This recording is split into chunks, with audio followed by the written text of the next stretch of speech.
Hello dear, तो welcome करता हूं आप सभी को यूट्यूब चैनल नर्सिंग ज्ञान में। आप लोग देख रहे हैं नर्सिंग ज्ञान। तो नर्सिंग ज्ञान के मैं बता दूं, जितने भी मेरे डियर जुड़े हुए हैं सबको आज की इस वीडियो में बताएंगे, खासकर एमपी वालों के लिए।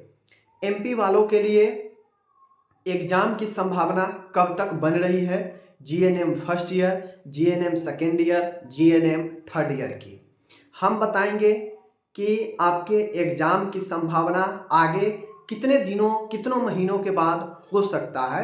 इस पर जो है हम लोग चर्चा करने वाले हैं। तो चलिए करते हैं शुरू। चैनल पर नए हैं तो चैनल को लाइक शेयर कर दीजिए, ताकि कोई भी अपडेट आए तो सबसे पहले आपके पास पहुंच सके।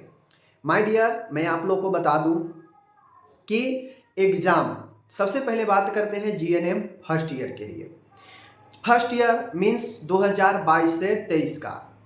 अब मानिए अगर 2022 से 23 का एग्ज़ाम होता है, अभी आगे होना बाकी है मध्य प्रदेश का, जिसका अभी इनरोलमेंट भी हुआ नहीं है।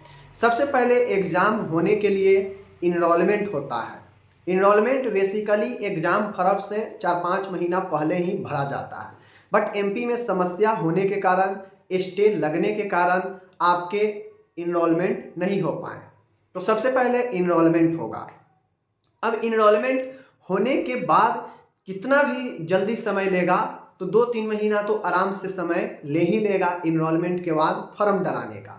तो सबसे पहले मान गए अगर मार्च में इनरोलमेंट का फॉर्म निकलता है तो अप्रैल मई 2 महीना आपके समय ले ही लेगा।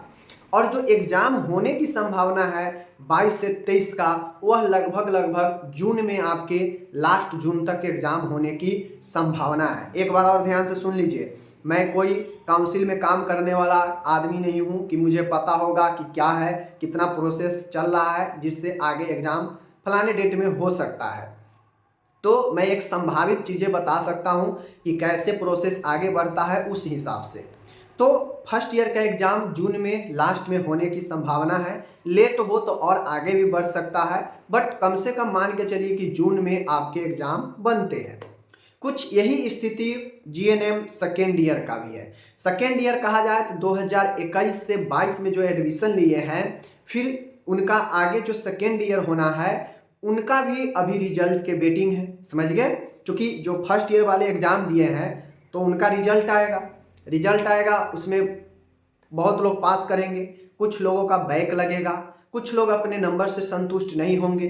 तो रिजल्ट आने के बाद, जो कि रिजल्ट आने की संभावना अब जल्दी से जल्दी है, तो ऐसे में जो भी 21 से 22 के हैं उनका सेकेंड ईयर का पढ़ाई पढ़ चुके हैं, तैयारी कर रहे हैं, तो उनका जो रिजल्ट की संभावना है वो तो अब जल्दी है, आएगा ही। लेकिन एग्ज़ाम की बात किया जाए तो एग्ज़ाम भी उनका सेकेंड ईयर का कुछ यही स्थिति है कि जून तक उनका एग्ज़ाम होने की संभावना बन रही है। उनका भी सेकेंड ईयर का एग्ज़ाम जून तक होगा। कैसे होगा? सबसे पहले अगर अभी रिजल्ट आ जा रहा है मार्च के फर्स्ट वीक में, तो समझिए यह मार्च लास्ट तक रीटोटलिंग के फॉर्म डाले जाएंगे। समझ गए ना? मार्च के लास्ट तक रीटोटलिंग के फॉर्म डाले जाएंगे। अब मार्च आपका समय समाप्त हो जाएगा।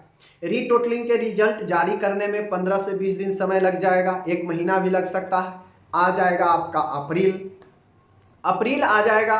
अप्रैल में आपके फॉर्म डाले जाएंगे कि क्या चीज़ के लिए? जो बैक हो जाएंगे फर्स्ट ईयर में, जो फेल हो जाएंगे उनके लिए सप्लीमेंट्री का फॉर्म डालेंगे। अब सप्लीमेंट्री के फॉर्म डालने के बाद एग्ज़ाम होगा, फिर उसके एग्ज़ाम को 1-1.5 महीना रिजल्ट आने में लग जाता है, तो आपके मई समाप्त हो जाएंगे।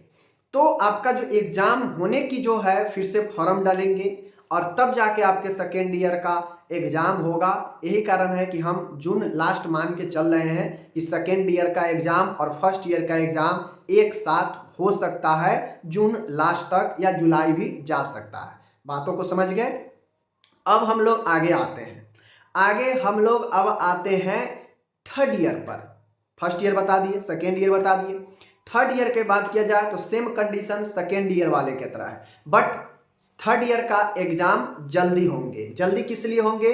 क्योंकि थर्ड ईयर का बहुत ज़्यादा लेट हो गया है। इनका सिलेबस ख़त्म हो जाना चाहिए 20 से 23, लेकिन 24 भी यहाँ पे आपके आधा बीतने रहेंगे, तब तक एग्ज़ाम नहीं हुआ है। तो ऐसे में इनका एग्ज़ाम मैं बता दूं कि मई में होने की संभावना है। मई में कभी भी हो सकता है, इस पर कोई डिपेंड नहीं है, क्योंकि इनका जैसे ही रिजल्ट आएगा रीटोटलिंग का फॉर्म डलेगा, रीटोटलिंग के फॉर्म के बाद रीटोटलिंग का रिजल्ट आएगा, सप्ली का एग्जाम हो जाएगा और सीधा थर्ड ईयर का एग्जाम होगा। और थर्ड ईयर के एग्जाम होगा तो उसमें एएनएम का भी साथ में एग्जाम होता है मध्य प्रदेश में।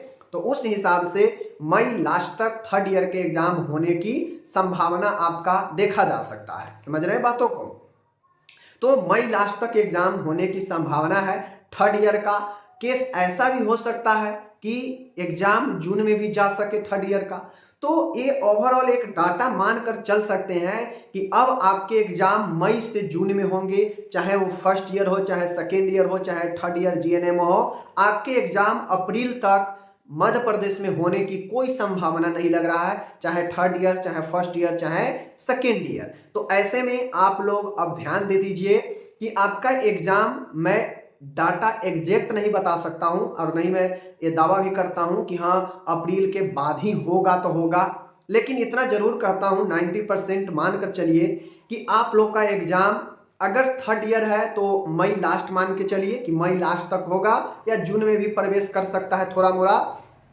वहीं पर बात किया जाए कि first year second year GNM का, तो इन लोगों को तो हर हाल में एग्जाम जून में जाएगा ही जाएगा, या तो जून लास्ट हो या जून मिड में हो, लेकिन इन लोग का एग्जाम जून लास्ट में ही यानी जून में ही होगा। तो ये बातें समझ लीजिए, मैंने एक संभावित समय बताया है, यानी ओवरऑल देखा जाए तो कम से कम अभी भी आपके 3 महीना समय है। मार्च, अप्रैल, मई थर्ड ईयर वाले के लिए अभी भी 3 महीने समय है।